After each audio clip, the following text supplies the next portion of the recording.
Bismillahirrahmanirrahim. Assalamualaikum warahmatullahi wabarakatuh.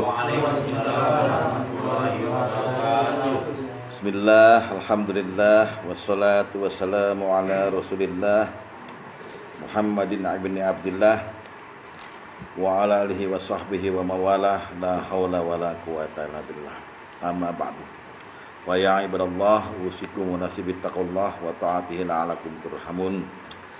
Ma'asyiral muslimin wa zubatal muhimmin, ashabi, sahabat-sahabatku yang kusayang karena Allah. Bersyukur kita ya, sehat walafiat, dan kita doakan kepada mereka-mereka yang sakit, yang terdaftar dalam grup maupun yang tidak terdaftar, yang tidak hadir, agar Allah berikan yang terbaik. Amin. Kesembuhan, keimanan, rahmat, ampunan, dan sebagainya. Termasuk kita doakan juga secara khusus Ibu Tom, agar beliau udah tenang sekarang, mendapat tempat yang layak di Rodotun min Riyadil Jinan, di alam barzah. Amin. Ya. Nah, kita masuk aja langsung kepada kurikulum urgensi doa yang kemarin kita sudah mendapatkan pelajaran dari doa-doa di zaman Rasulullah kan. Jadi kita maksudnya pahamilah apa yang kita doakan gitu loh. Kepentingan kita doa itu apa sebetulnya? Ada beberapa doa yang dikoreksi oleh Rasulullah, ditambahkan, dipuji. Ada juga yang jangan berdoa begitu, begini aja lebih baik. Yang pada ujungnya doa-doa kita itu sebetulnya lebih baik kita minta surga dan jauh dari neraka. Itu ujungnya sebetulnya. Ujungnya ya.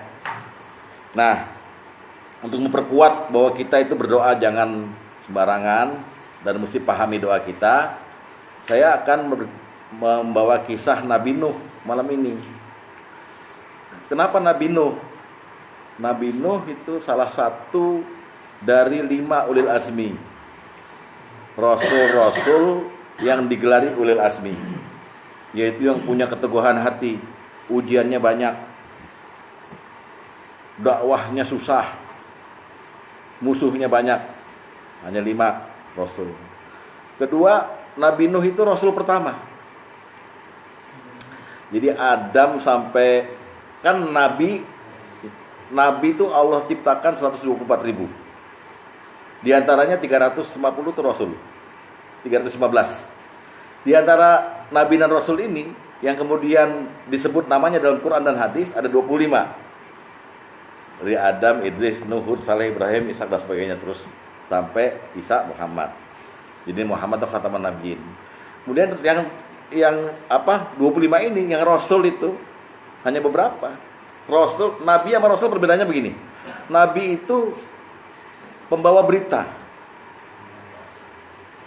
Jadi dia dapat wahyu, kemudian disampaikan kepada lingkungannya, kepada ahlinya. Tidak diberikan risalah atau kitab gitu. Kalau rasul diberikan kitab dan ada kewajiban menyampaikan kitab itu. Ya. Dan kitab-kitab juga akhirnya nggak disebut semua. Di dalam Al-Quran, kitab-kitab yang kita perlu kita imani, ya Zabur jatuh pada Nabi Daud, Taurat pada Musa, ya, kitab Injil pada Isa, Al-Quran pada Muhammad, Suhuf Ibrahim, Suhuf Ismail, Suhuf itu lembaran-lembaran gitu. Ya, nah, Nuh itu Rasul pertama. Kalau melihat urutan di Al-Anbiya, Al-Qasas, Asy-Syu'ara, ya, urutan Nabi itu dari Adam, Idris, Nuh. Nah, diduga kuat zaman Nabi Adam sampai zaman Nabi Nuh itu kehidupan masyarakat udah modern, Pak. Sampai puncak-puncaknya modern. Sebab yang Bapak tahu dari kisah Nabi Nuh sejak kecil, itu ada pemutihan oleh Allah. Semua orang kafir di seluruh dunia itu dimatikan melalui banjir besar. Sehingga Nuh digelari oleh para ulama Adam Musani, Adam kedua.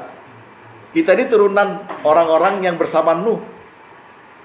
Orang-orang yang bersamaan yang lahir dari Nabi Adam, kemudian di masa Nabi Idris punah, udah gak ada, kecuali yang di kapal bersama Nabi Nuh. Kalau Nabi Adam disebut Abul Bashar, bapaknya manusia. Kalau Nuh disebut Adamus Tsani. Nabi Ibrahim kelak Abul Anbiya. Karena dari Nabi Ibrahim lah lahir nabi-nabi. Ya kan? Nabi Ibrahim punya anak dua, Ishak dan Ismail. Ismail menghasilkan bahasa Arab terus sampai ke bawah, akhirnya Muhammad. Tapi dari Ishak lahir Yakub, Yakub Yusuf, ya Benyamin, terus Yusuf Yakub itu punya 12 anak, Yusuf dan sebagainya semuanya itu. Dari situ ada keturunannya yang ke-10 apa ke-9 melahirkan Daud, Sulaiman dan sebagainya, Musa terus ke bawah. 124.000. Nah, kita kenapa Nuh yang kita pilih? Dia termasuk ulul azmi. 5 nabi dan rasul sekaligus. Yang jadi panutan karena pengalaman hidupnya, dakwahnya luar biasa. Penuh dengan cobaan, penuh dengan ketabahan. Dan 5 ini yang Allah sebut dalam Al-Quran ini, 5 ini yang kata Allah, aku telah ambil perjanjian yang teguh, misakun ghalidha. Kita lihat dulu ayatnya yang mendukung itu ya. Surat 46 ayat 35. Fasbir kama sabara ulul azmi minar rusul. Bersabarlah engkau Muhammad sebagaimana kesabaran ulul azmi, rasul-rasul ulul azmi yang memiliki keteguhan hati. Rasul-rasul yang sabarnya luar biasa, yang dakwahnya penuh tantangan. Jadi Muhammad disuruh sabar seperti sabarnya rasul-rasul ulul azmi. Padahal Muhammad juga termasuk ulul azmi ntar kelak. Jadi 5 nabi dan rasul yang disebut ulul azmi ini di dalam Quran diceritakan perjuangannya luar biasa. Terakhir Muhammad Rasulullah Sallallahu Alaihi Wasallam. Ayo Pak, jangan pelit-pelit. Muhammad Rasulullah Sallallahu Alaihi Wasallam itu kenapa disebut dengan ulul azmi juga? Karena kepada dialah, kepada nabilah semua orang musyrik dan kafir bertanya. Dan pertanyaannya nggak main-main Pak. Pertanyaannya nggak bisa dijawab. Akhirnya Allah yang ikut menjawab. Lihat di Al-Quran pertanyaan yas'alunnaka. Wa yas'alunnaka anir ruh. Dan kalau ada orang bertanya padamu Muhammad mengenai ruh, katakan, Allah kasih jawaban. Karena Rasulullah nggak bisa baca tulis, bukan profesor dokter, tapi dia orang terpilih untuk menjawab itu. Jadi untuk menerima tantangan dari akalnya orang-orang Yahudi, Nasrani, orang musyrik, Muhammad, makanya disebut ulul azmi. Yang lainnya, ulul azmi itu ada 5. Nuh, Musa, Isa, Ibrahim, Muhammad. Nabi Ibrahim, waduh, nggak ada nabi yang dibakar Pak selain Ibrahim. Dibakar hidup-hidup. Dan untuk supaya Allah memuliakan nabinya, maka Allah memerintahkan api untuk tidak membakar. Nggak ada lagi kan nabi lain yang punya pengalaman seperti ini. Iya. Ya narun kuni bardan wa salaman ala Ibrahim. Wahai api, jadilah dingin. Belum perjuangan Ibrahim luar biasa. Bapak kalau udah punya anak satu laki-laki, masa bapak tega mau ninggalin dia sampai puluhan tahun?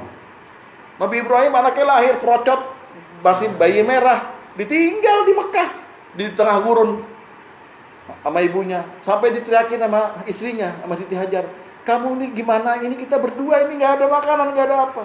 Ibrahim pergi aja. Diteriakin lagi, Ibrahim, apa kamu pergi ini karena perintah Allah? Ngangguk, sudah pergi aja. Siti Hajar lalu berusaha cari sendiri apapun juga, akhirnya ketemu air Zam-Zam itu. Zamiluni, air yang dikumpulkan itu. Berat perjuangannya. Sampai kemudian dia balik lagi ke istri pertamanya, ke Siti Saroh. Siti Saroh ditaksir sama raja. Bagaimana dia membebaskan istrinya dari cengkeraman raja itu? Wah, pengalamannya banyak. Dan ketika muda dia mencari Tuhan, Ibrahim. Ada bulan nih, ini Tuhanku. Bulannya tenggelam. Aku nggak suka main tenggelam. Ada matahari. Haza akbar. Ini pasti Tuhan karena lebih besar. Ternyata dibilang kalau Allah nggak kasih petunjuk sama aku sesat nih gitu. Jadi pencarian Tuhan itu Nabi Ibrahim. Begitu banyak dia diuji. Nabi Selanjutnya Nabi Musa. Nabi Musa adalah nabi yang terbanyak diceritakan di Al-Quran. Jadi dari 114 surat itu yang mengandung Nabi Musa itu 100 surat. 98 surat. Yang pasti ada Musanya. Ada Fir'aun, ada Musa, ada itu. Kemudian Nabi Isa. Nabi Isa itu nabi yang paling pendek umurnya. 30 tahun meninggal udah. Tapi Nabi Isa satu-satunya yang Allah tanya, padahal Allah Maha tahu. Di hari kiamat nanti Nabi Isa ditanya loh. Isa, apa kamu mengajarkan kepada muridmu, kepada sahabat-sahabatmu itu yang cuma 12? Umatnya Nabi Isa yang beriman pada dia cuma 12. Al-Hawariyun. Cuma 12. Apa kamu ngajarin mereka bahwa kamu Tuhan dan emakmu Tuhan? Apa gak deg-degan ditanya begitu? Itu tercantum di Al-Baqarah dan Ali Imran. Lalu dia bilang, engkau yang maha tahu, aku gak pernah ngomong gitu. Saking dilaknatnya orang Kristiani sekarang itu. Ya, jadi perjuangannya luar biasa. Jadi Nabi Isa itu hidup di tengah-tengah kekuasaan Romawi yang beragama pagan, menyembah berhala. Namanya, agamanya Katolik. Bapak lihat deh, ensiklopedia. Katolik itu bukan agama Kristen. Katolik itu agama penyembah dewa matahari yang sudah ada jauh ratusan tahun sebelum Nabi Isa. Nah, ini perlu nih ya. Kalau Ustadz tahu begitu, apa Ustadz dulu Kristen gitu? Enggak. Dobol itu kan. Nah, terakhir Nabi Nuh. Nabi Nuh Rasul pertama. Dalam perjuangan yang mau saya ceritakan nanti, Nabi Nuh itu banyak berdoa. Seolah-olah kalau kita melihatnya nggak pakai iman, ini Nabi gimana sih, dikit-dikit ngadu, dikit-dikit ngadu. Dakwah dikit ngadu lagi. Sampai minta tolong sama Allah, sampai segala macam gitu. Nah, kita lihat di bab doa zikir itu, lihat doanya Nabi Nuh. Walaupun dia berdoa begitu rupa gitu, Allah menyebut dia orang yang sabar, orang yang beriman. Tapi di ujungnya Allah marahin juga dia. Dan akhirnya di hari kiamat Nabi Nuh menyesal. Kenapa gue doa begitu? Nah, jadi ini untuk pelajaran nanti kita ambil ibrah. Kalau kita jadi pejuang dakwah gitu, jangan cepat ngeluh. Ya ngeluh nggak apa-apa, bertawakal pada Allah, bersandar. Ya Allah, aku udah ajarkan mereka nggak ngerti-ngerti, nggak hafal-hafal ya Allah katanya. Terus kata Allah, bukan urusanmu. Yang penting kamu dakwah terus gitu. Nah, seolah-olah Nabi Nuh nggak tahan berdakwah. Luar biasa itu perjuangannya. Jadi Bapak, kali ini akan diceritakan oleh Quran sendiri. Ya, kita baca sama-sama Qurannya, ayatnya, hadisnya kita baca sama-sama. Nah, kita nggak bisa menghindar dari cerita Nabi Nuh. Sebab ternyata kita mesti tahu cerita Nabi Nuh komplit. Hukumnya apa? Wajib. Wah, ini dari mana Ustadz kok ngarang-ngarang begitu? Umat Islam kalau udah beriman, kalau udah ngaji, nggak tahu cerita Nabi Nuh, akan masuk neraka, Pak. Khusus Nuh ya, khusus Nabi Nuh. Jadi kita ternyata wajib tahu cerita Nabi Nuh yang komplit, versi yang benar, wajib. Kenapa? Sebabnya ceritanya begini. Nanti Nabi Nuh di hari kiamat ditanya sama Allah, Nuh, kamu sudah menyampaikan belum apa-apa yang saya sampaikan padamu, kepada umatmu? Sudah ya Allah. Dipanggil saksi. Semua umat Nabi Nuh dipanggil. Bener, Nuh udah nyampein ke kamu? Belum. Saksi itu bilang belum. Allah tanya lagi ke Nabi Nuh, lah saksimu siapa? Muhammad dan umatnya. Akan jadi saksi bahwa saya sudah berdakwah. Ya kita kena jadi saksi. Lalu turun ayat, Rasulullah turun ayat Al-Baqarah 143. Kamu akan saya jadikan umat pertengahan yang akan menjadi saksi. Itu maksudnya adalah jadi saksi kisah kejadian Nuh. Jadi saya bawakan ini di satu malam ini, mesti kelar nih. Kita tahu di otak kita, oh Nabi Nuh begini rupanya. Walaupun dia itu orang yang gak sabaran, banyak ngeluh, tapi Allah di ujungnya bilang, karena engkau Nabi, engkau tetap aku bilang beriman dan sabar. Tapi lain kali jangan begitu ya, gitu kira-kira. Nah, posisi kita kalau berdoa segala macam, berjuang hidup ini gitu ya. Jangan Jangan terlalu ini. Jangan, santai aja Pak. Ujungnya minta aja supaya kita jangan masuk neraka ya Allah. Saya, sahabat saya, keluarga saya, anak-anak saya gitu. Itu aja Pak. Wah, minta duit ngapain sama Allah? Duit cari sendiri aja gitu. Ya, jadi kita malam ini belajar soal Nabi Nuh. Transfer maksudnya. Cari transfer. Ya, kita mulai, kita baca dulu ayatnya yang bilang tadi mewajibkan Nabi Nuh untuk mengetahui Nabi Nuh. Al-Baqarah 143. Bunyi ayatnya begini. Wa kadzalika ja'alnakum ummatan wasata. Dan demikian pula kami telah menjadikan kamu umat Islam, umat pertengahan. Kita ini dijadikan Allah umat pertengahan. Ya kan? Terus kata Allah, litakunu syuhada'a 'alan nasi wa yakunur rasulu 'alaikum syahida. Sampai titik itu aja. Sampai titik itu. Dan demikian pula kami telah menjadikan kamu umat Islam, umat pertengahan, agar kamu menjadi saksi atas perbuatan manusia dan agar Rasul Muhammad menjadi saksi atas perbuatan kamu. Ini kan banyak dai yang berkata, oh umat pertengahan, umat yang mendamaikan umat-umat di luar Islam gitu. Aslinya asbabun nuzul turunnya ayat ini karena Nuh itu. Ya. Karena Nuh itu. Nah, sekarang buka hadis nomor 1 untuk kita lebih memahami lagi.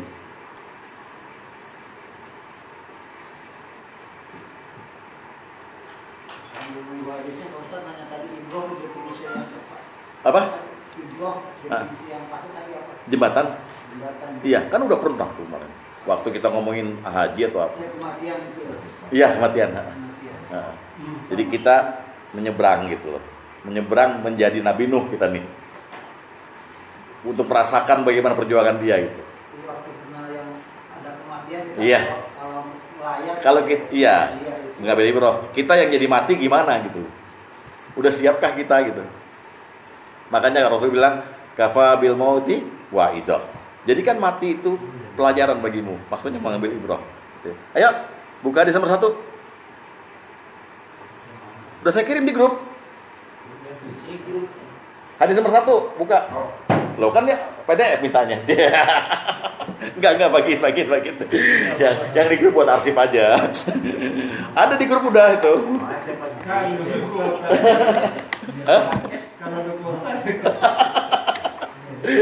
Pokoknya minta arsip udah saya kirim.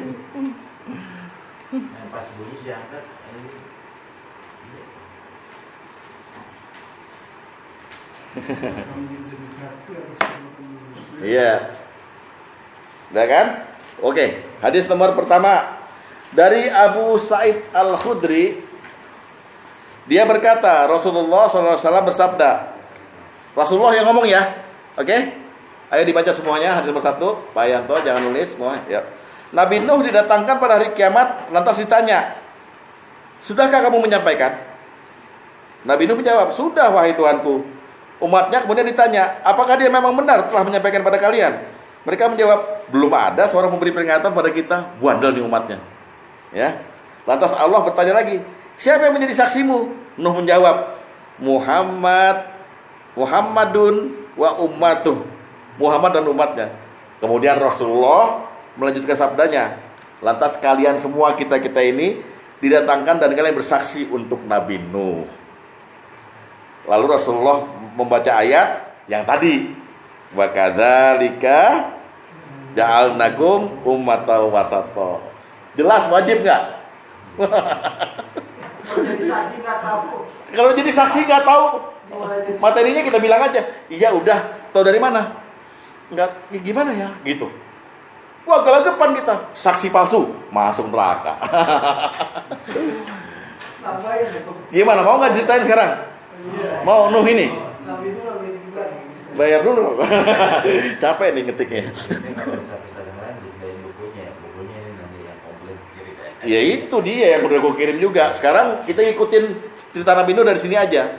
Bapak nggak usah nyatet lagi judulnya, langsung sini. Nanti ayat apa hadisnya, tak bisa di sini. Hadis nomor berapa, ayatnya berapa. Tuh, ya. Ya kan? Dipermudah kan?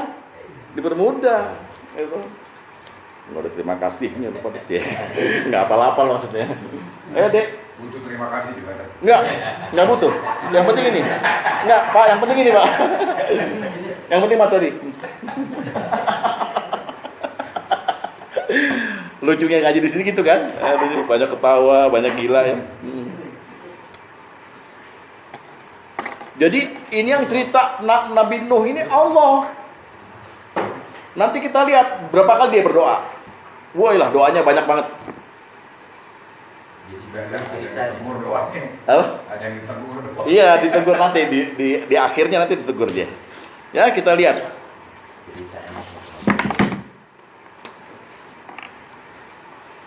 Oke, karena ini kayak film di atasnya ada sinopsis dulu. Ada, udah.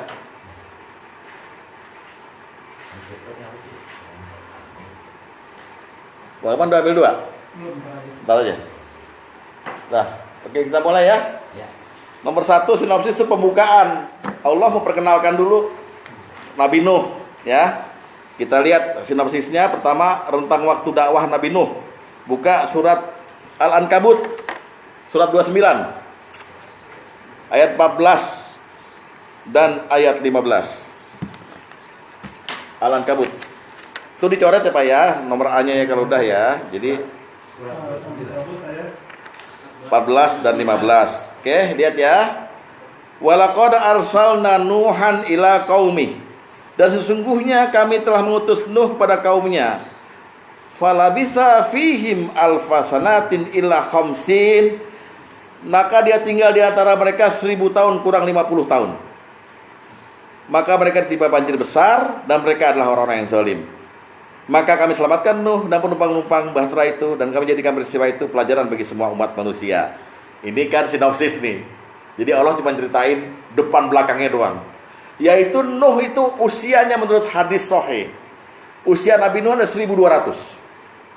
Ketika beliau berumur 100 tahun, beliau dikirim ke satu negeri untuk berdakwah, dan di situ menetap selama 950 tahun. 950 tahun. Dia cuma 94 pengennya.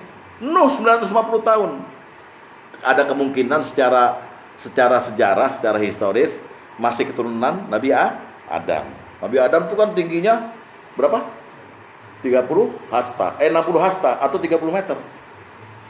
Nabi Adam tingginya segitu. Ya mungkin ini keturunan-keturunan masih di situ kali. Jadi Allah informasikan Nabi Nuh itu kami utus dan dia berdiam di negeri yang kami utus itu 950 tahun dakwahnya. Kemudian kami timpa kaumnya itu dengan banjir besar. Kan gitu aja. Ini sinopsis pembukaannya. Dan kami angkut yang selamat buat pelajaran bagi manusia. Dah dicoret nomor A-nya. Nomor B sekarang, doa Nabi Nuh untuk kaumnya. Al-Anbiya surat 21 ayat 76 dan ayat 77. Surat 21 ayat 76 dan 77. Wa Nuhan isnada min qablu fastajabna lahu. Dan ingatlah kisah Nuh sebelum itu, ketika dia berdoa dan kami perkenalkan doanya. Lalu kami selamatkan dia beserta keluarganya dari bencana besar. Dan kami telah menolongnya dari kaum yang telah mendustakan ayat-ayat kami. Sungguhnya mereka adalah kaum yang jahat, maka kami tenggelamkan mereka semuanya. Nah, jadi dua surat ini adalah pembukaan dulu nih. Jadi kita tahu, oh Nuh mengalami dakwah ratusan tahun. Lalu di tengah-tengah dakwah itu Nabi Nuh berdoa, dikabulkan doanya sama Allah. Lalu Allah menolongnya dari kaum yang jahat. Itu sinopsis, itu pembukaan. Oke? Ya. Kan kita taunya gitu doang kan kira-kira. Nabi Nuh buat kapalnya terus semua banjir seluruh dunia, terus dia selamat, udah kan? Tapi di tengah-tengah dakwahnya itu ada doa yang luar biasa. Banyak doa sekali. Kita mulai ya dengan kisah utama. Nah, untuk mengetahui kisah utamanya, maka surat yang kita kita pakai surat Nuh, surat ke-71. Oke, buka surat Nuh. Sekarang nomor A, perintah kepada Nabi Nuh untuk berdakwah. Lihat surat Nuh ayat 1. Oke ya. Apa kata Al-Quran? Kata Allah mengenai itu, Inna arsalna Nuhan ila qaumihi an anzir qaumaka min qabli ayyatiyahum azabun alim. Sesungguhnya kami telah mengutus Nuh kepada kaumnya dengan memerintahkan, berilah kaummu peringatan ya Nuh, sebelum datang kepadanya azab yang pedih. Jadi kalau kita baca Quran, kita lihat kenapa Allah ngomong begini. Tanpa berdoa udah ditakdirkan begitu ya. Iya. Loh, Nuh, kamu beri peringatan, datang ke situ, kamu saya hidupkan 950 tahun dakwah di situ, beri peringatan sebelum kepada mereka datang azab yang pedih. Maksud Allah begini, waktu Nuh belum datang ke situ, itu kaum udah bejat, Pak. Udah menyembah berhala. Paham? Jadi sebelum Nuh ada orang-orang soleh yang kemudian mengajar agama lah, bukan nabi. Ada 4 namanya nanti orang soleh itu. Dan mereka itu waktu meninggal dijadiin patung, lalu disembah semua. Nah, Nuh suruh datang ke situ.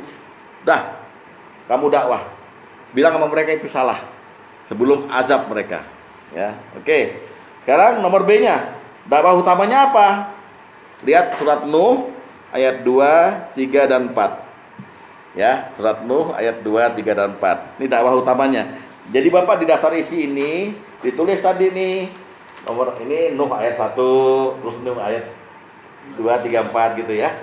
Oke, kita baca.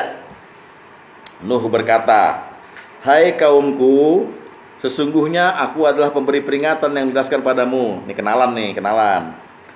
Yaitu, nah ini intinya ini, ani'budullaha wattaquhu wa'tiyun. Yaitu sembahlah olehmu Allah, bertakwalah kepadanya dan taatlah. Waduh. Ngomong gini sama orang nyembah berhala, kira-kira diterima? Ya, sembahlah Allah, bertakwalah kepadanya dan taatlah. Agama baru kan? Niscaya Allah akan mengampuni sebagian dosa-dosamu dan menangguhkan kamu sampai pada waktu yang ditentukan. Sesungguhnya ketetapan Allah apabila telah datang tidak dapat ditangguhkan kalau kamu mengetahui. Dah kan? Dah, Nabi Nuh dakwah terus itu. Nah, kemudian yang C, Nabi Nuh lapor pada Allah. Nih, mulai berdoa nih. Kan lapor tuh berdoa kan? Ya. Surat Nuh ayat 5 sampai ayat 9. Lihat baik-baik. Laporan Nuh nih. Nuh berkata, "Ya Tuhanku Robbi," udah berdoa nih kan? "Sesungguhnya aku telah menyeru kaumku malam dan siang." Jadi Nuh tuh dakwahnya gak cuma siang, Pak, malam dan siang. "Maka seruanku itu hanyalah menambah mereka lari dari kebenaran. Dan sesungguhnya setiap kali aku menyeru mereka kepada iman agar engkau mengampuni mereka, mereka memasukkan anak jari mereka ke dalam telinganya dan menutup bajunya ke mukanya. Dan mereka tetap mengingkari dan menyombongkan diri dengan sangat. Kemudian sesungguhnya aku telah menyeru kepada mereka kepada iman dengan cara terang-terangan. Kemudian sesungguhnya aku menyeru mereka lagi dengan terang-terangan dan dengan diam-diam." Titik. Anda bayangkan tuh. Jadi Nuh lapor, "Saya udah dakwah saya 24 jam.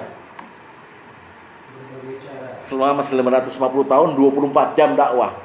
Tapi yang ada saya cuma diginiin, berisik kolektor. Ente dakwah, cuma ada yang tidur doang, udah marah. Apa tuh tidur? Orang alim nih, dengerin. Nggak boleh. Silahkan Pak, kalau mau tidur. Asal jangan semua tidur semua, gue pulang." Berarti ente gila. Datang kemari seperti itu, nah gitu ya. Nuh begini.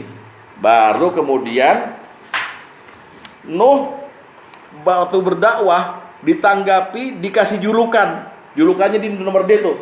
Sesat, awam, ambisius, gila, pengikutnya bodoh, tidak punya kelebihan apapun, pendusta, banyak ngomong, mengada-ngada.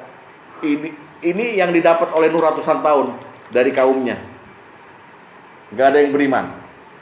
Kita lihat. Kita buka dulu surat Al-A'raf ayat 59 dan ayat 60.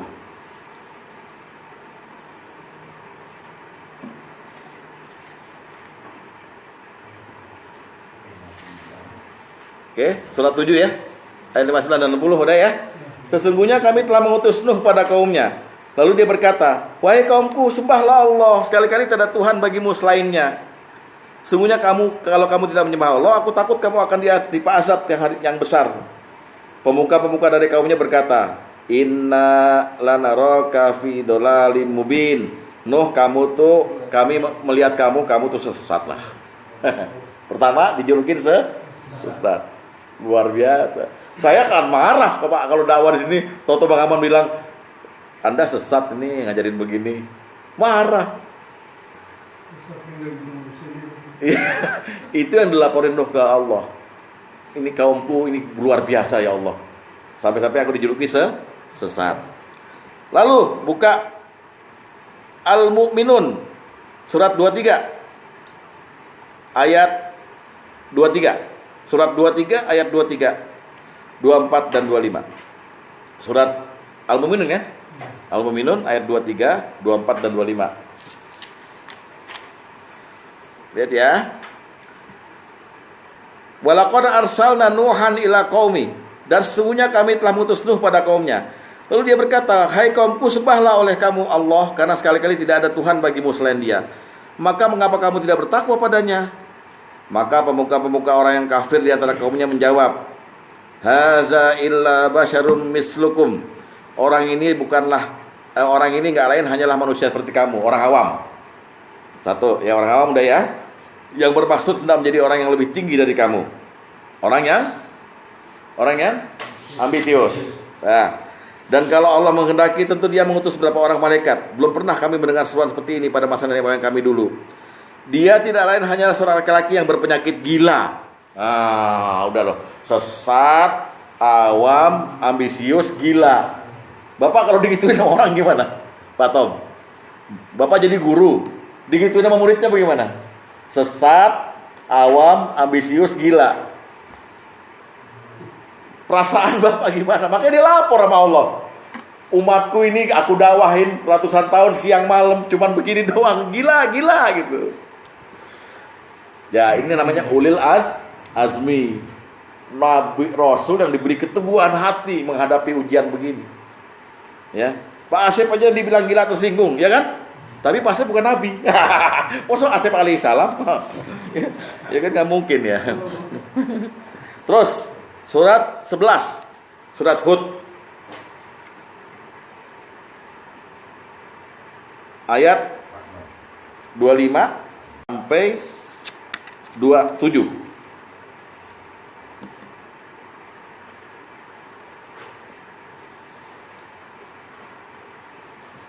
Ya, dan sesungguhnya kami telah mengutus Nuh kepada kaumnya. Dia berkata, "Sungguhnya aku adalah pemberi peringatan yang nyata bagi kamu, agar kamu tidak menyembah selain Allah. Sungguhnya aku takut kamu akan ditimpa azab pada hari yang sangat menyedihkan." 27-nya, maka berkatalah pemimpin-pemimpin yang kafir dari kaumnya, "Kami tidak melihat kamu melainkan sebagai orang biasa aja," ya orang awam tadi ya. "Dan kami tidak melihat kamu orang-orang yang ikut sama kamu, murid-muridmu itu, melainkan orang-orang yang hina dina di antara kami, yang lekas percaya saja." Berarti pengikutnya bodoh dan miskin. "Dan kami tidak melihat kamu memiliki suatu kelebihan apapun," tidak punya kelebihan apapun ya atas kami. "Bahkan kami yakin bahwa kamu adalah orang-orang yang dusta, pendusta." Masya Allah. Dakwahnya Nuh itu Pak. Terus lihat lagi ayat 32-nya. Ya, langsung aja ke ayat 32-nya. Mereka berkata, "Hai Nuh, sesungguhnya kamu telah berbantah-bantahan dengan kami." Artinya banyak ngomong. "Dan kamu telah memperpanjang bantahanmu terhadap kami. Maka datanglah kepada kami azab, nantang, yang kamu ancamkan pada kami jika kamu termasuk orang yang benar." Nuh menjawab, "Hanyalah Allah yang mendatangkan azab itu kepadamu jika Dia menghendaki. Dan kamu sekali-kali tidak dapat melepaskan diri. Dan tidaklah bermanfaat nasihatku padamu jika aku hendak memberi nasihat pada kamu. sekiranya Allah hendak menyesatkan kamu, Dia adalah Tuhanmu dan kepadanya akan dikembalikan. Malahan kaum Nuh itu berkata lagi, dia cuma berbuat-buat nasihatmu aja, mengada-ngada. Dah, itu kira-kira begitu dulu. Itu tanggapan kaumnya. Sesat, orang awam, ambisius, gila, pengikutnya bodoh dan miskin, tidak punya kelebihan apapun, pendusta, banyak omong, mengada-ngada. Bapak mesti menghayati perasaan Nabi Nuh. Ratusan tahun, 24 jam tiap hari berdakwah, dapatnya cuma gitu dah. Ada pengikutnya ada, tapi orang-orang miskin. Orang-orang kere, ya kayak orang yang ini nih. Pengikutnya. Ya. Iya udah. Enggak ada setoran, Bos. Dah. Mulai Nabi Nuh diancam. Nabi Nuh diancam oleh kaumnya. Oke. Nabi Nuh akan dirajam. Surat 26. 26. Iya. Surat 26.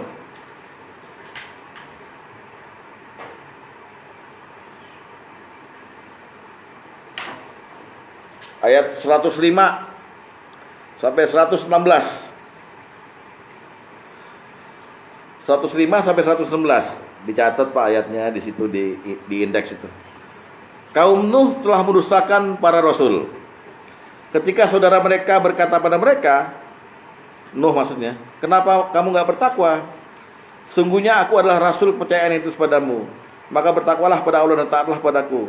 Dan seterusnya sampai ayat ke 116 dibilang sama kaumnya begini.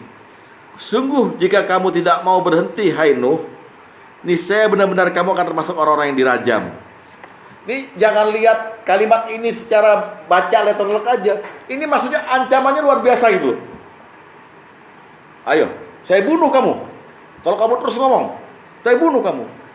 Dan bukan sekali, berkali-kali digituin. Udah dijulukin banyak hal tadi, mau dibunuh. Hah? Ratusan tahun Tekannya ratusan tahun. Nah kita dipalak sama orang di depan aja udah heboh. Nuh ini ya. Lalu Nabi Nuh menjawab. Jawaban Nuh atas ancamannya di surat Yunus. Yunus Pak, surat 10 ayat ke-71.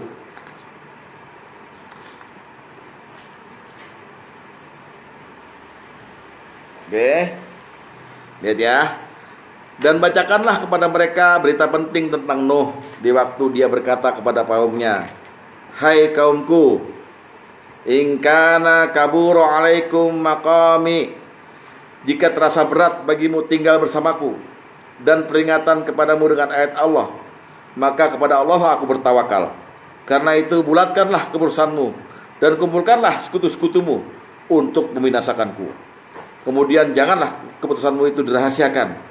Lakukanlah terhadap diriku dan janganlah kamu menahan-nahan atau mempending. Silahkan kalau mau bunuh aku. Wah, udah mulai perang nih. Terus diancam. Ya udah, kalau kamu mau bunuh saya silakan. Jangan diam-diam, terang-terangan sekalian. Kumpulkan semuanya. Wah, nekat Nuh. Nuh nekat bicara seperti itu. Karena udah saking ditekannya, Pak. Ya. Hah? Ada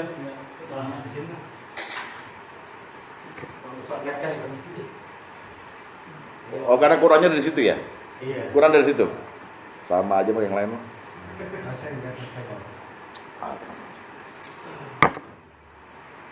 Dah, terus apa lagi nih kita? Nomor F. Jawabannya udah barusan Pak tuh, Gang. Surat Nabi Nuh agar kaumnya istighfar. Buka lagi surat Nuh. Surat 71 ayat 10 sampai ayat 12.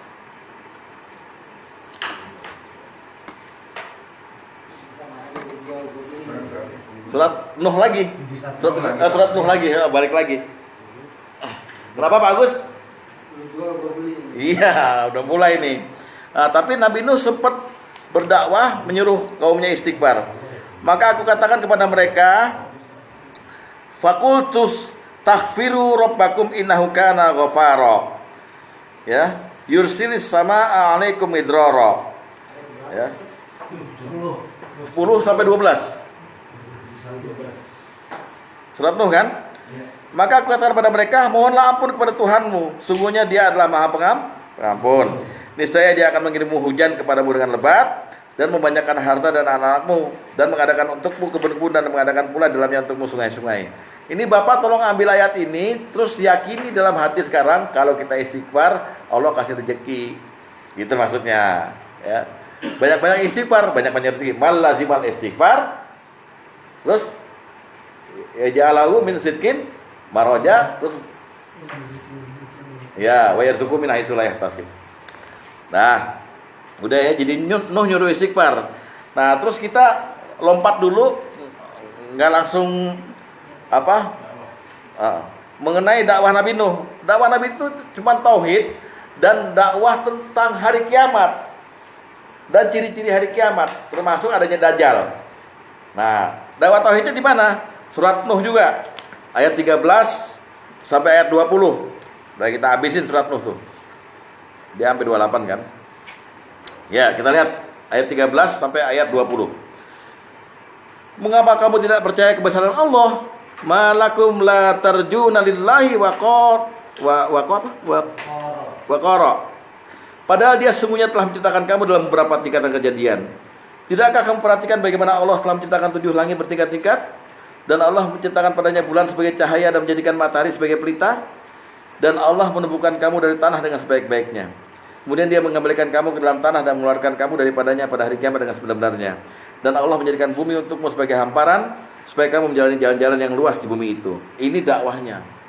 Kalau kita jadi umat Nabi Nuh, ya kita nggak ngerti dari awal gitu. Membosankan Pak dakwah begini Pak. Dia lagi nyembah sesuatu yang dia yakini itu Tuhan. Lalu Nabi Nuh mempromosikan Allah di depan mereka. Ya begini kuping. Pak Ain lo nggak ada bukti. Nggak ada bukti lo. Gila lo gitu. Wah, luar biasa dakwahnya. Saya akan tersinggung Pak kalau ada orang bilang sama saya, gila, Ustaz gila. Wah udah, pulang saya. Ya. Jumatnya datang lagi. Saya maafin soalnya. Ibarat gitu. Nah, sekarang lihat hadis nomor 2. Dakwah Nabi Nuh mengenai Dajjal. Hadis nomor 2. Boleh lihat PDF-nya, boleh lihat kertasnya. Ciela, ada PDF-nya soalnya sekarang. Terima kasih sialan. Dari Zuhri dia berkata, Salim berkata, Ibnu Umar radhiyallahu anhu berkata bahwa Rasulullah SAW berdiri di hadapan manusia lalu memuji Allah karena memang Dialah satu-satunya yang berhak atas pujian. Kemudian beliau menceritakan perihal Dajjal. Sabda beliau, aku akan menceritakan kepada kalian, bukan kalian tuh ya, kalian ya. Dan tidak ada seorang nabi pun melainkan telah menceritakan tentang Dajjal kepada kaumnya. Sungguh Nabi Nuh alaihissalam telah mengingatkan kaumnya juga tentang Dajjal, tapi nggak komplit. Jadi kita ambil aja hadis ini bahwa Nabi Nuh selain dakwah tauhid juga menceritakan Dajjal. Komplit dakwahnya.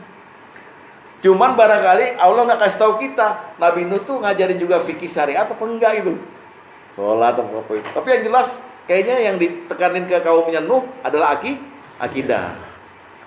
Dajjal diceritain, ya, Nabi Muhammad yang bilang.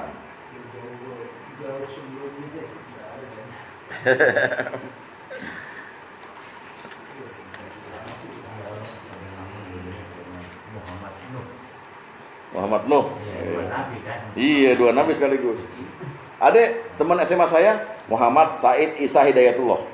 Jadi Muhammad ada nabi, terus Said kan syahid, Isa nabi juga Hidayatullah. Nyimeng kerjanya. Yuk, udah. Ada 20.000 nggak? Kang Palak. Namanya Muhammad Said itu udah dipanggil Cimeng. Abang Cimeng datang ya. Hati-hati kalau pakai nama Muhammad. Kelakuan masih bagus. Di sini siapa yang pakai nama Muhammad? Ada pakai nama Muhammad? Gak ada kan? Kalau saya anak terakhir pakai nama Muhammad. Gagak yang di sini. Pak Asep ya? Pakai Pak Asep. Jenggot lagi. Alaihissalam. Pakai. Dua. Oke, terus kita apa? Sampai mana? Nah, laporan Nabi Nuh kepada Allah tentang penolakan tauhid, penolakan kaumnya. Baca surat Nuh lagi, balik lagi ke surat Nuh ayat 21, 22, 23. Lihat, Nuh berkata, ini doa lagi dia nih. Berdoa lagi nih, ya Tuhanku, sungguhnya mereka telah mendurhakaiku dan telah mengikuti orang-orang yang harta dan anak-anaknya tidak menambah kepadanya melainkan kerugian belaka. Jadi zaman Nabi Nuh tuh udah orang udah makmur tapi kafir dan melakukan tipu daya yang amat besar. Dan orang-orang berkata, si kaumnya ini, jangan sekali-kali kamu meninggalkan penyembahan Tuhan-Tuhan kamu, dan jangan pula sekali-kali kamu meninggalkan penyembahan Wat, jangan pula Suwa, Yaghus, Ya'uq dan Nasr.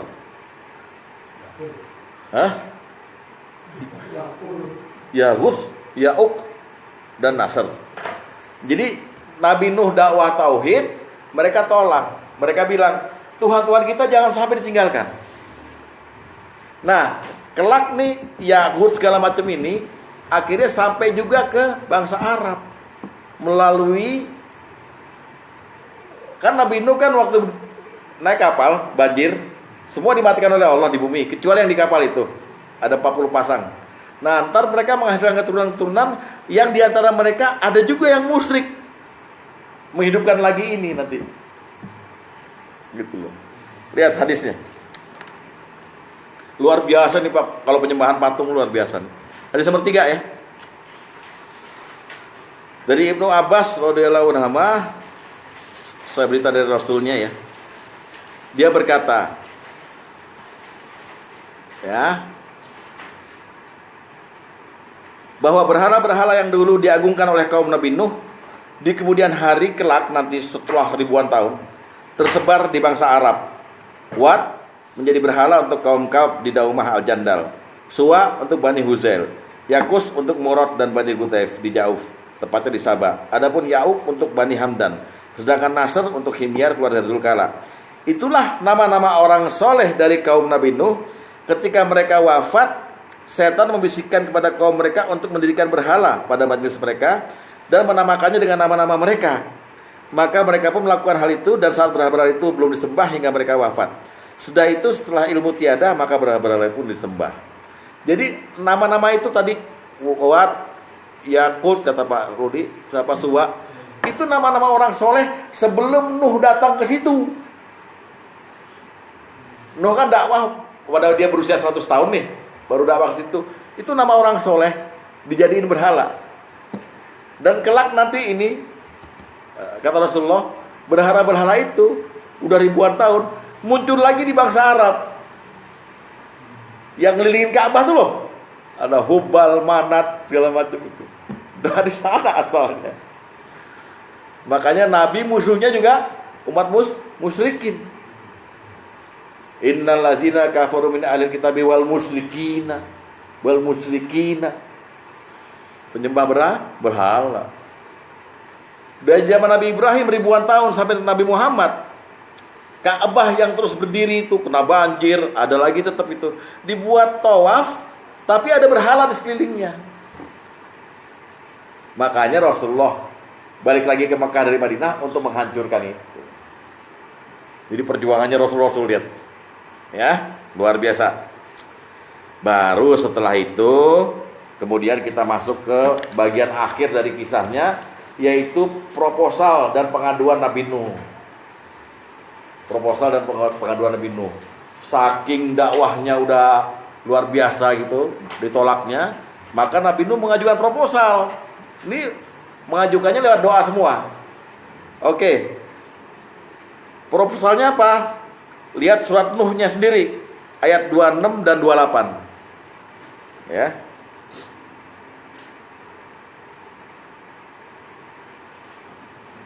Lihat baik-baik doanya.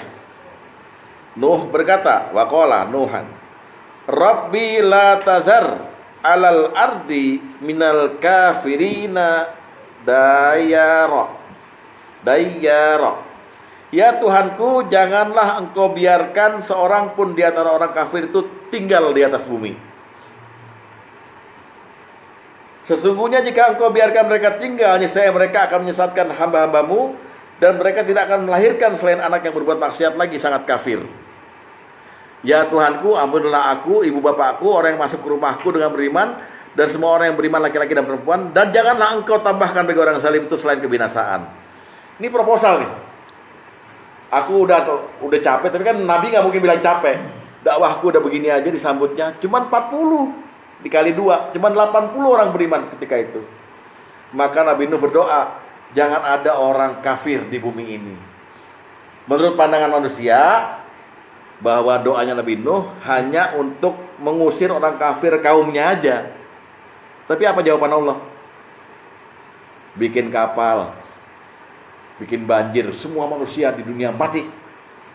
Apa gak nyesel lo doa begitu? Paham gak? Ini doa yang luar biasa nih. Dia kayak kita kan bisa tentrem mati kalau kumpul sama orang beriman nih. Tapi kalau kita kumpul sama orang-orang yang ya pemabokan, tukang berzina gitu, nggak tentrem mati. Makanya kita berdoa, ya Allah, jangan ada mereka di dunia ini. Kita doain mereka mati. Kalau Nuh bilang, jangan ada orang kafir yang tinggal di bumi ini. Nah, orang kafir memang di situ doang. Kan di tempat lain juga ada. Dimatiin semua sama Allah. Paham nggak? Nah, di sini mulai. Ini proposal pertama. Ya, sebelumnya Nuh ngomong apa? Lihat, ngomongnya apa tuh? Tolong aku atas mereka. Ya kan? Surat Al-Mu'minun, buka. Surat 23 ayat 26 sampai 30. Surat Al-Mu'minun ya. Tolong aku atas mereka. Qala rabbin surni bima kazzabu. Ya Tuhanku, Nuh berdoa, ya Tuhanku, tolonglah aku karena mereka telah mendustakan aku. Minta tolong akhirnya. Bapak Jenderal suruh Jenderal Agus nyuruh Pak Yanto yang kolonel, lo perang sono. Pak Yanto telepon, tolong Jenderal, tolong. Paham nggak? Ini Nabi yang banyak komplain ini. Tolong aku. Lalu Allah jawab, kami wahyukan kepadanya, buatlah bahtera di bawah pendidikan dan petunjuk kami. Buatlah kapal. Maka apabila perintah kami telah datang dan tanur telah memancarkan air, maka masukkanlah ke dalam bahtera itu sepasang dari tiap jenis dan juga keluargamu. Jadi sepasang manusia dan hewan dan tumbuhan. Semuanya. Dari tiap jenis makhluk. Ya, kebetulan jumlahnya menurut hadis 40 itu. 40 manusia dan istrinya jadi 80. Di antaranya ada keluarganya Nuh juga, anak-anaknya segala macam. Ya.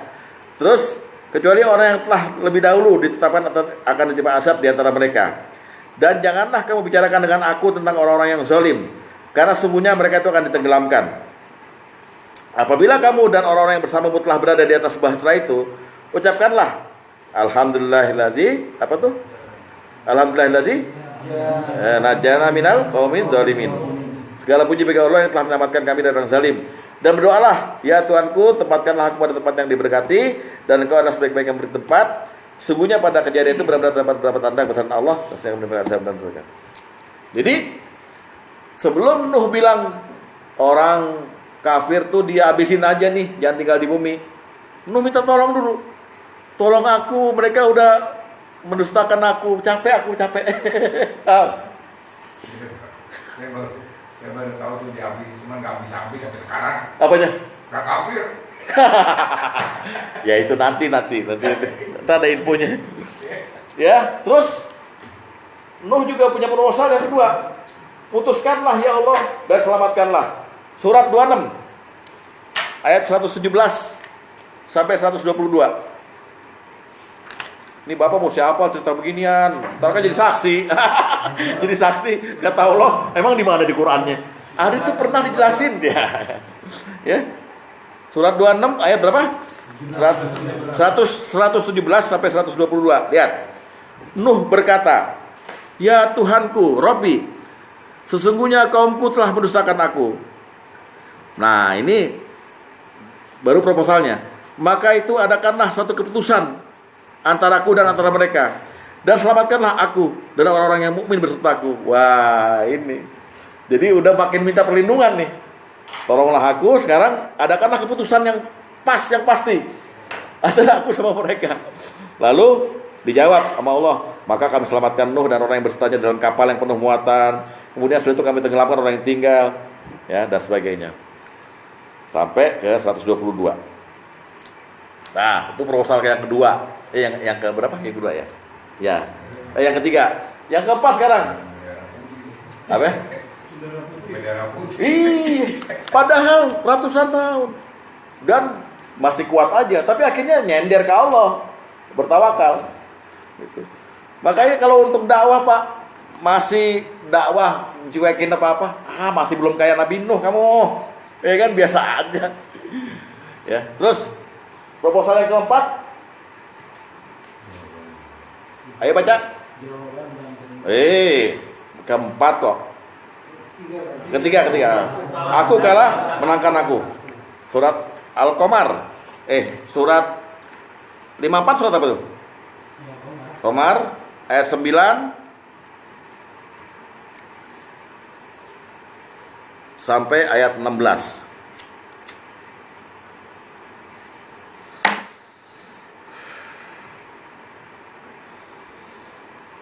Udah? Sebelum mereka telah mendustakan pula kaum Nuh, maka mereka mendustakan hamba-hamba kami, terus dan mengatakan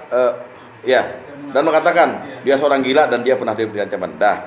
Maka dia mengadu pada Tuhannya bahwasanya anni maghlubun fan tasir. Aku ini orang kalah, oleh sebab itu jadikan aku juara. Menangkanlah aku. Aku ini orang yang dikalahkan, sekarang menangkanlah aku. Jadi Nuh merasa udah sampai titik puncak dakwahnya yang udah jenuh betul, karena dicela gitu. Kata Allah, maka kami bukakan pintu-pintu langit dengan menurunkan air yang tercurah, dan kami jadikan bumi memancarkan mata air, dan seterusnya kami angkut ke bahtera terus sampai ke ayat 16. Sampai sini kira-kira udah berapa kali doa Nuh? Laporan dakwah siang malam, terus apa segala macam, sampai ini doanya udah berapa kali? Udah banyak kan? Iya. Katain. Ya. Nah, terus proposal keempat, jawaban dan perintah Allah pada Nabi Nuh. Dari semua proposal itu, Allah menjawab gimana? Surat Hud, surat 11, ayat 36 sampai ayat 41.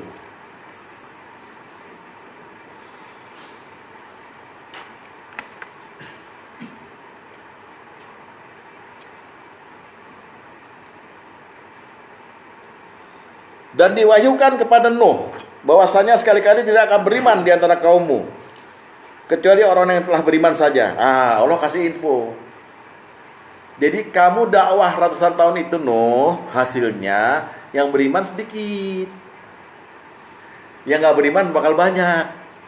Ya, karena itu janganlah kamu bersedih hati tentang apa yang selalu mereka kerjakan. Jadi ini menunjukkan kalau dakwah itu jangan lihat hasil, Pak. Hasil hak Allah. Anda nggak wajib berhasil. Jangan bilang nggak apal-apal, emang apa gue goblok ngajar, apa dia ini emang bodoh, ya jangan gitu. Itu menunjukkan bapak profesor, tidak doktor gitu. Jangan meremehkan orang. Memang begitu. Yang kasih pinter bapak tuh Allah, ya. Nah, baru Allah bilang, dan buatlah bahtera dengan pengawasan dan petunjuk wahyu kami, dan janganlah kamu bicarakan dengan aku tentang orang-orang yang zalim itu. Ini udah 2 kali nih Allah ngomong itu. Jangan bicarakan kepada aku tentang orang zalim itu. Sesungguhnya mereka akan ditenggelamkan. Dan mulailah Nuh membuat bahtera, dan setiap kali pemimpin kaumnya berjalan melewati Nuh, mereka mengejeknya. Membuat bahtera di gurun, Pak. Buat kapal di gurun.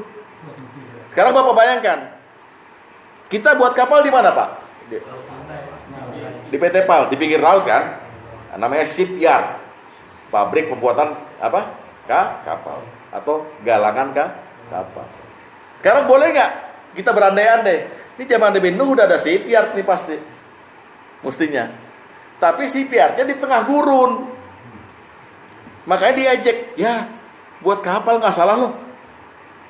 Kan nggak ada laut. Gitu. Udah modern Pak. Hah?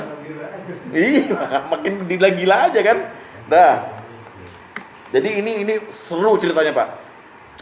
Kelak kamu akan mengetahui siapa yang ditimpa azab yang menghinakan dan yang akan ditimpa azab yang kekal. Ini Nabi Nuh yang ngomong. Udah lu jangan ngeledek lu, ntar yang diazab siapa gitu. Hingga apabila perintah kami datang dan dapur telah memancarkan air, maksudnya tanur ya, ledeng-ledeng gitu. Kami berfirman, muatkanlah ke dalam bahtera itu dari masing-masing binatang sepanjang jantan dan betina dan keluargamu kecuali orang yang telah berdahulu ketapannya, ya. Dan keluargamu. Jadi Allah nyuruh Nuh ngangkut keluarganya. Dan orang beriman dan tidak beriman kepada Nuh kecuali sedikit. Dan Nuh berkata, naiklah kamu sekalian ke dalamnya dengan menyebut nama Allah di waktu berlayar dan berlabuhnya. Sungguhnya Tuhanku benar-benar Maha Pengampun lagi Maha Penyayang. Titik. Jadi begitu rupa sampai akhirnya ya udah kamu hijrah. Ini sesuai permintaan kamu, orang-orang semua kafir akan saya matikan. Caranya gimana?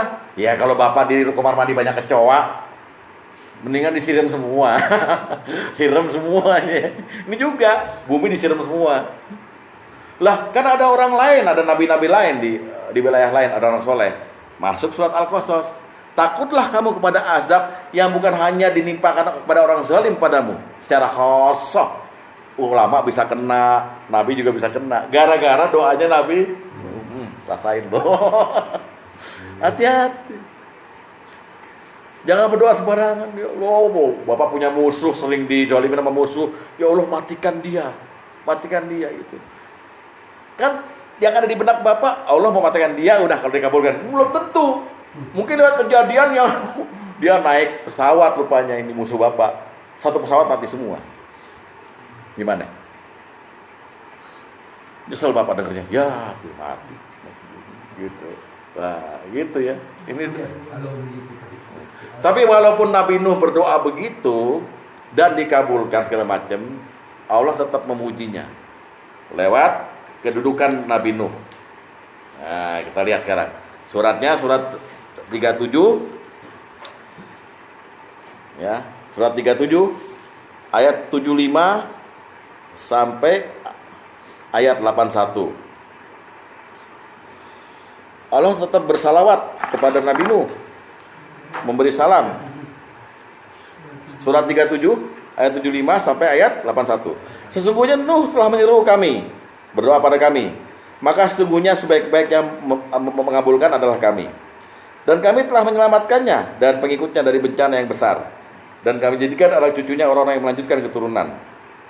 Dan kami abadikan untuk Nuh itu pujian yang baik di kalangan orang yang datang kemudian. Salamun ala Nuhi fil alamin. Kesejahteraan dilimpahkan atas Nuh di seluruh alam. Oh, tetap dipuji kan? Sungguhnya demikianlah kami memberikan balasan pada orang yang berbuat baik. Sungguhnya termasuk orang-orang yang hamba kami yang beriman. Jadi walaupun Nuh mengalami luar biasa, komplain segala macam, tetap dia dianggap orang baik, orang beriman, dan orang yang penuh dengan kesejahteraan di seluruh alam. Nuh ini, gitu. Nah, udah habis filmnya kan? Sekarang pelajaran yang bisa diambil dari kisah Nuh ini. Apa aja pelajaran yang bisa diambil? Satu, nih Zuriyah nih ya, Nuh tetap memiliki empati dan kasih sayang terhadap keturunannya. Buka surat Hud surat 11 ayat 42 dan 43. Ini kisahnya ini Nuh kan disuruh bawa keluarga nih.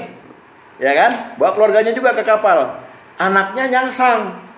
Belum naik nih. Nah, coba lihat surat Hud ayat 42 dan 43, ya. Dan bahtera itu berlayar membawa mereka ke dalam gelombang laksana gunung. Ya, kalau sekarang apa namanya? Tsunami, Pak. Puluhan meter, oke? Dan Nuh memanggil anaknya. Anak itu berada di tempat yang jauh terpencil di darat. Soalnya air belum sampai sono nih, ya. Hei anakku, ya. Ya bunaya, naiklah ke kapal bersama kami. Janganlah kamu berada bersama orang-orang yang kafir itu. Ini empati sama anak. Anaknya bandel kafir, tapi Nuh masih manggil, sini. Anaknya menjawab, aku akan mencari perlindungan ke gunung yang dapat memeliharaku dari air banjir. Nuh berkata, tidak ada yang melindungi hari ini dari azab Allah selain Allah yang Maha Penyayang. Lalu gelombang itu jadi penghalang. Lagi ngobrol mereka, anakku sini. Ada gelombang air datang, kesapu anaknya. Bapak kalau maaf mengalami anak bapak tertimpa banjir depan bapak bagaimana? Semua luar biasa kehilangan, ya kan? Luar biasa kehilangan. Oke. Allah memutuskan di ayat 44-nya, hai bumi, telanlah airmu, dan hai langit, berhentilah. Dan air pun disurutkan, perintah pun diselesaikan, dan bahtera itu pun berlabuh. Keputusan finalnya, binasalah orang-orang yang zalim. Jadi Allah mau ngasih tahu sama Nuh, anakmu termasuk orang zalim. Masya Allah. Tapi Nuh terlihat di hadapan Allah masih punya rasa kasih sayang kepada anaknya, ya kan? Ya anaknya mau bandel kayak apa, ntar bisa dididik lah. Yang penting kamu naik kapal dulu. Anaknya gengsi, ntar gue bisa selamat kok. Ternyata disapu air sampai mati. Namanya Kan'an. Anaknya namanya Kan'an. Nah kelak setelah hidup lagi selama 100 tahun lagi, nah waktu mau meninggal, dia masih sempat sayang sama anaknya sambil ngasih wasiat kepada anaknya. Lihat hadis nomor 4. Namanya rasa empati. Lihat hadis nomor 4, lihat. Rasulullah ini kasih tahu nih. Dari Abdullah bin Amri, dia berkata, Rasulullah SAW bersabda, sesungguhnya Nabiullah Nuh SAW saat menjelang wafat, dia berkata pada anaknya, anaknya yang lain yang ikut kapal, sesungguhnya aku menceritakan wasiat kepadamu, aku perintahkan padamu 2 hal, dan aku larang padamu 2 hal. 2 hal yang aku perintahkan adalah, 1, aku perintahkan kamu melazimkan la ilaha illallah. Sesungguhnya jika langit yang 7 dan bumi yang 7 diletakkan pada satu neraca, maka la ilaha illallah pasti akan mengungguli beratnya. Dan kalau langit 7 dan bumi 7 tertimbun dalam satu lingkaran, maka la ilaha illallah akan sanggup memecahkannya. 2, dan aku perintahkan kamu melazimkan subhanallahi wa bihamdi. Sesungguhnya ia adalah salatnya tiap makhluk, dan karenanya lah makhluk mendapat rezeki. Dan yang aku larang, dan aku melarangmu dari 1, syirik, dan 2, sombong. Itu dakwah Nabi Nuh pada umatnya. Sebelum meninggal umur 1200, dia lagi bilang sama anaknya lagi, jangan lupa la ilaha illallah. Jangan lupa subhanallahi wa bihamdi. Jangan syirik, jangan sombong.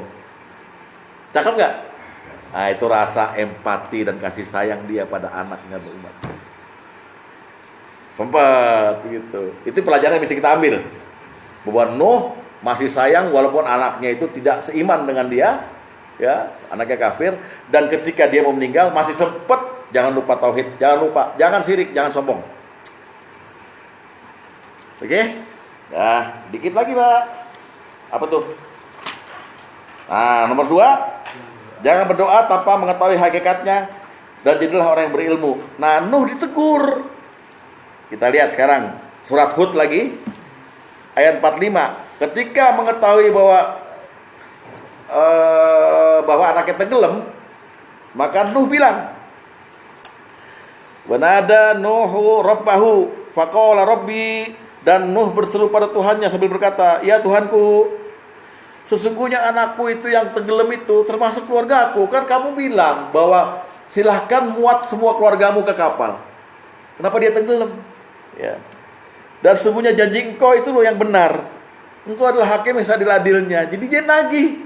Kenapa engkau perintahkan aku ngangkut keluargaku, tapi anakku dibiarin tenggelam, nggak diselamatkan? Apa kata Allah?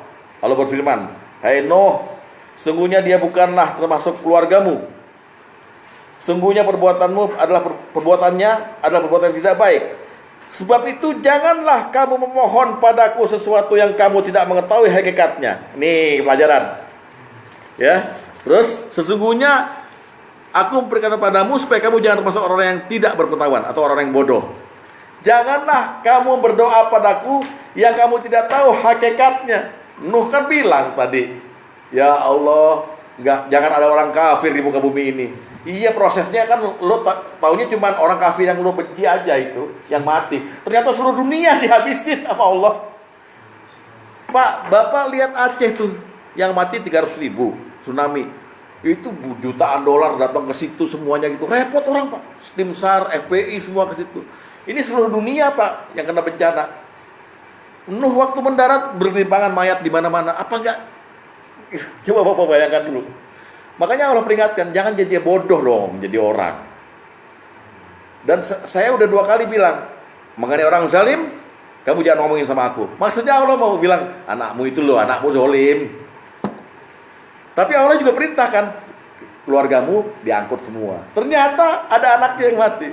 Maka langsung Allah peringatkan juga, doamu itu jangan sembarangan. Tahu dulu hakikat doa itu. Jangan bodoh lah jadi orang, paham? Tapi bagaimanapun juga Nuh itu nabi, disebut beriman, orang baik. Kita bukan nabi, doa kita ya Allah. Gue tahu lah doa lo, ya paling saldo kan, nggak jauh-jauh. Lakukanlah akuariumku, dikit. Kasih dong 1 di sini, ya kan, ikan piranha. Ya, jadi ditegur sama Allah. Lalu Nuh bertobat. Lihat lagi di ayat 47-nya. Nuh lalu berkata, "Ya Tuhanku, sesungguhnya aku berlindung kepada Engkau dari memohon pada Engkau sesuatu yang aku tidak mengetahui hakikatnya. Ya, dan sekiranya Engkau tidak memberi ampun padaku dan tidak menaruh belas kasihan padaku, niscaya aku termasuk orang-orang yang rugi." Baru Nuh sadar bahwa permintaan yang kecil, "Tolong aku ya Allah, aku jadi orang yang menang." Ya kalau kamu menang, risikonya ada yang kalah. Yang kalah tuh banyak, jutaan orang ketika itu yang hidup gitu. Dia nggak sampai sana kan berpikirnya, karena lelah dan capek dakwah itu. Pak Tom begitu. Pada kesempatan pertama, ya Pak Tom, Butia masuk rumah sakit, Pak Tom masih berdoa yang sesuatu yang beliau nggak tahu hakikatnya. Ya Allah, jangan berikanlah kesembuhan. Padahal yang terbaik berdoa untuk orang seperti itu, berilah yang terbaik, ya kan? Posisi yang terbaik untuk dia. Kalau memang sembuh, sembuhkanlah. Kalau memang harus engkau panggil, husnul khotimah. Itu doa yang tahu hakikatnya. Hati-hati Pak doa. Kayak kemarin di hadis, ya Allah, Allahumma ja'alni sabra. Ya Allah, jadikan aku orang sabar. Kata Rasulullah, lu mau minta musibah. Sama dengan Bapak bilang gini, ya Allah, jadikan aku orang yang kuat, fisik, jagoan gitu. Bapak dikasih musuh langsung. Ya, kalau dikabulin dikasih musuh, buat buktiin bahwa Bapak kuat kan. Ternyata musuhnya jago karate, blak. Wah. Iya, betul Pak. Dikasih sesuatu yang mau menzalimi kita, gara-gara kita berdoa, jadikanlah aku orang yang kuat. Hati-hati. Ya, nah Nuh ditegur, jangan berdoa yang kamu tidak tahu hakikatnya. Ya kan? Jangan jadi orang bodoh. Lalu Nuh akhirnya minta ampun. Lalu dikasih info juga kepada Nuh, nantinya kamu akan selamat dan orang-orang yang bersamamu akan karena yang di dunia hadir cuman 82 orang itu. 40 pasang beserta Nuh. Nanti mereka akan berkembang biak, tapi di antara mereka ada yang melahirkan orang-orang yang musyrik lagi, orang kafir lagi tetap. Ya memang nggak akan bisa hilang kekafiran di dunia ini, ya kan? Buat apa Allah jadikan surga dan neraka? Gitu. Lihat yang ke-48-nya. Difirmankan, "Hai Nuh, turunlah dengan selamat sejahtera dan penuh keberkatan dari kami atasmu dan umat-umat yang mukmin dan orang-orang yang bersamamu. Dan ada pula umat-umat yang kami beri kesenangan pada mereka dalam kehidupan dunia, kemudian mereka akan tiba azab yang pedih dari kami." Jadi keturunan kamu Nuh dan orang-orang kamu itu nanti juga kelak akan melahirkan orang-orang yang kafir. Jadi Bapak nggak bisa minta bersih Pak. Ya Allah, jadikan Indonesia ini jangan ada Cina yang celaka. Nggak bisa. Begitu mereka mati semua, muncul lagi. Tuh, lihat doanya ditata dengan baik. Nah, mendingan itu Robbana atina fid dunya hasanah. wa fil akhirati wa qina azabannar. Itu nggak bakal Allah marah itu dengan doa itu. Gitu. Nah, informasinya komplit di 48 itu. iya. Bukan yang taat aja yang masuk. Ada juga yang goyang dunia. Iya. Nah, nanti di hari kiamat, orang-orang ketika matahari cuma sejengkal, orang-orang kepanasan, ketakutan, menjumpai Nabi Adam, minta syafaat. Hai Adam, engkau kan dulu manusia pertama, kami minta syafaat padamu sekarang gitu. Adam bilang, aku dulu diperintah jangan deket pohon kuldi, aku makan juga, aku malu sama Allah. Coba kamu ke Nuh. Nah, Nuh didatengin. Nuh, ini kita semuanya kesusahan, gimana nih? Karena 50.000 tahun didiamin sama Allah. Kesusahan gimana? Kata Nuh, aku dulu pernah, Allah marah karena aku dulu pernah berdoa yang aku gak tahu hakikatnya. Malu aku. Maksudnya apa? Suruh ke Ibrahim. Jadi Nuh itu menyesali di hari kiamat bahwa dulu dia pernah berdoa yang dia tidak tahu hakikatnya. Hadis nomor 5. Dari Abu Hurairah, Rasulullah SAW bersabda, aku adalah pemimpin umat manusia pada hari kiamat. Apakah kalian mengerti mengapa demikian? Pada hari kiamat Allah mengumpulkan semua manusia di satu tempat, lalu mereka mendengar suara penyeru, dan pandangan pun tidak terhalangi, serta matahari pun sangat dekat. Manusia pada saat itu mengalami kekalutan dan kesulitan yang tidak mampu mereka pikul. Maka di antara mereka saling berkata, tidakkah kamu tahu apa yang kamu alami? Tidakkah kamu tahu apa yang telah menimpamu? Tidakkah kamu mencari orang yang bisa memohon syafaat pada Tuhanmu untuk menyelamatkanmu? Sebagian mereka berkata kepada yang lainnya, datangilah Adam. Lalu mereka datang kepada Adam dan berkata, wahai Adam, engkau adalah bapaknya manusia. Allah telah menciptakan dengan kuasaannya, lalu dia menyiapkan sebagian ruh ke dalam dirimu dan memerintahkan para malaikat agar bersujud padamu, sehingga mereka bersujud padamu. Maka mintakanlah syafaat pada Tuhanmu untuk menyelamatkan kami. Tidakkah engkau tahu apa yang sedang kami alami? Tidakkah engkau tahu apa yang telah menimpa kami? Adam menjawab, sungguhnya Tuhanku pada hari ini murka tiada tara, yang belum pernah terjadi sebelum itu dan tidak akan terjadi sesudahnya. Dan sesungguhnya Tuhanku pernah melarangku mendekati pohon dahulu di surga, tapi aku melanggarnya dengan mendekati pohon itu. Alangkah hinanya diriku sendiri. Pergilah kalian kepada nabi selain aku. Pergilah ke Nuh. Maka mereka mendatangi Nabi Nuh, lalu berkata, wahai Nuh, engkau adalah rasul pertama yang diutus di muka bumi, dan Allah menjulukimu abdan syakuro, hamba yang pandai bersyukur. Maka mintakanlah syafaat pada Tuhanmu untuk kami. Tidakkah engkau tahu apa yang kami alami? Tidakkah engkau tahu apa yang menimpa kami? Nuh menjawab, sungguhnya Tuhanku pada hari ini murka tidak tara, yang belum terjadi sebelum dan tidak akan terjadi sesudahnya. Dan sungguh dulu aku mempunyai doa yang aku pergunakan untuk menghancurkan kaumku. Alangkah hinanya diriku, pergilah ke Ibrahim.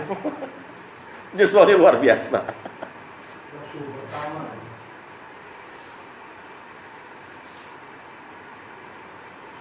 Ditata Pak, bahasa doanya ditata. Jangan sampai tahu-taunya yang datang kepada Bapak dikabul, tapi kebalikannya. Ya.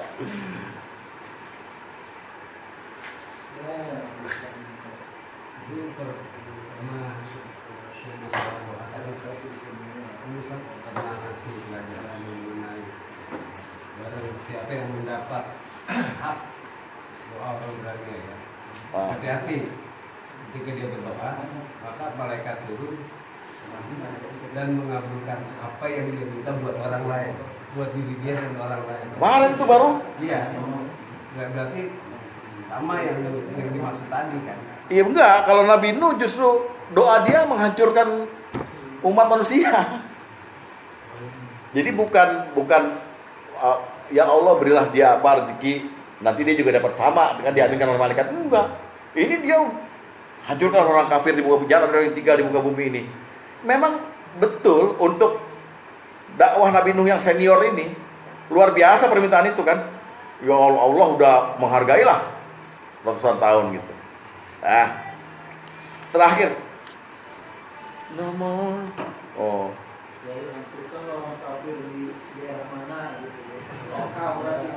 apa?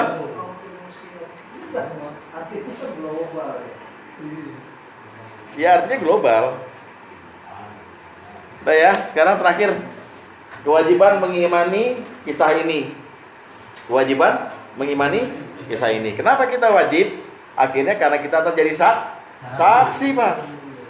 Kita sama Nabi kita, sini umatku semuanya. Allah tanya nih kepada Nabi Nuh. Kita kenalan sama Nabi Nuh. Nuh, Wahyu, nih Tom, ini Yus. Gitu. Nah, saya tahu. Di mana? Allah sendiri yang kasih tahu sama saya bahwa Nabi itu seperti ini gitu. Baru Allah setuju. Ya udah. Bener kamu Muhammad pemuatmu mau cerdas gitu ya. Yang dinurul iman ya kan? Cerdas. Amin kayak. Amin, saksi lo, saksi. Ya. Tapi ente jangan lupa, ente kalau dibisikin sama Nabi, yang ngajar dulu siapa? Cina gitu, ya, gitu. Nah, kita lihat kewajiban mengimani kisah ini. Pertama, kisah Nuh ini adalah versi yang paling benar. Allah yang bilang sendiri. Yang kedua, kisah ini adalah pelajaran bagi manusia. Sekarang kita lihat dulu 11:49 surat Hud ayat 49. Yang tadi Hud tadi itu. Itu adalah berita-berita penting Muhammad tentang yang gaib yang kami wahyukan padamu Muhammad. Lihat baik-baik. Ma kunta ta'lamuha. Terus anta wala qaumuka min qabli. Tidak pernah cerita ini ya diketahui oleh kamu dan kaummu sebelum ini. Jadi cerita ini versi paling benar yang Allah sampaikan pada Muhammad SAW dan Muhammad kepada kita semuanya. Versi paling benar. Kalau Bapak terjumpain kisah Nuh di versi film, di versi Bible, versi Injil, itu bohong. Kisah ini versi paling benar. Yang sebelum kamu nggak ada cerita seperti ini. Cuman aku yang cerita sama kamu, kata Allah gitu. Jadi kita beruntung nih. Jadi saksi, ntar udah tahu yang benernya gimana ceritanya, ya. Maka bersabarlah, sungguhnya sudah yang baik adalah orang yang bertakwa. Terus surat 25, surat Furqan ayat 37. Dan telah kami binasakan kaum Nuh tatkala mereka mendustakan rasul-rasul. Kami tenggelamkan mereka, wa ja'alnahum lin-nasi ayah. Dan kami jadikan cerita mereka itu pelajaran bagi manusia. Surat 25 ayat 37. Jadi ini pelajaran. Makanya saya bikin kurikulum mengenai Nabi Nuh. Terutama kita melihatnya dari masalah doanya. Sampai sini ada yang belum jelas? Jelas semua dong. Jelas semua. Lebih seru lagi kalau Bapak dengar kisah Ibrahim, kisah Musa. Wah, luar biasa. Urutannya itu luar biasa. Iya. Apa? Nuh. Coba Bapak nanti saya lihat saya buku namanya Peta Atlas Quran. Jadi Madian itu di mana, Nuh itu di mana, segala macam itu. Tapi Bukit Judi itu ada di Irak. Kan itu ada Bukit Judi tadi. Jadi Nuh mendaratnya di Bukit Judi. Iya, dari sana dari Palestina sampai Cina juga ada sebetulnya gitu.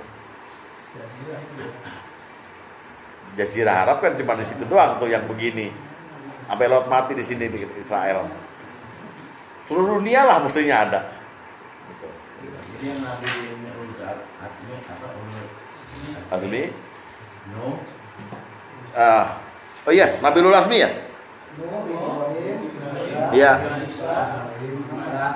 Ya, kita lihat ini surat 33 ayat 7. Surat 33 ayat 7. Bagus pertanyaannya. Jadi membantu yang lain juga. Ayat 7. Wa is akhasna minan nabiyyina misaqahum. Dan ingatlah ketika kami mengambil perjanjian dari nabi-nabi dan dari kamu sendiri. Muhammad maksudnya, dari Nuh, dari Ibrahim, Musa dan Isa putra Maryam. Terus dari mereka ini semua yang 5 ini dari kamu, dari Isa, wa akhasna minhum misaqan ghaliza, kami telah ambil perjanjian yang teguh bahwa kamu dakwah saya yang upah, kata Allah, tapi kamu bakal saya bikin susah. Udah diupah ntar di surga, tapi saya bikin susah dulu di dunia. 5 nabi ini susah Pak dakwahnya. Luar biasa. Apalagi Nabi Musa. Ya. Terus lihat lagi surat 42 ayat ke-13. Jadi selain susah dakwanya, dia udah perjanjian sama Allah. Lihat lagi surat 42 ayat 13. Oke, udah? Ya, ayat 13. Dia Allah ya, telah mensyariatkan padamu agama yang telah diwasiatkannya kepada Nuh, dan apa yang telah kami wahyukan pada Muhammad, dan apa yang telah kami wahyukan kepada Ibrahim, Musa, dan Isa, yaitu tegakkanlah agama keimanan dan ketakwaan, dan janganlah kamu berpecah belah di dalamnya. Sangat berat bagi orang-orang musyrik untuk mengikuti agama yang kamu serukan pada mereka itu, berlima itu. Jadi yang lima ini ancaman dari kaumnya luar biasa. Luar biasa, Pak. Muhammad dari keluarganya sendiri malah. Bani Hasyim sama Bani Muthalib itu yang musuh Muhammad. Siapa aja? Abu Jahal, Abu Sufyan, Abu Lahab. Ya kan? Dari keluarga sendiri yang membunuh dia. Gitu kira-kira. Ya, saya tutup dulu. Sementara sambil mungkin mau bikin kopi lagi karena nunggu hafalan. Enak aja lu, nggak bebas lu. Enggak. Ya, semoga ada manfaatnya. Hadanallahu wa iyyakum subulus salam. Wa afu minkum. Wassalamualaikum warahmatullahi wabarakatuh.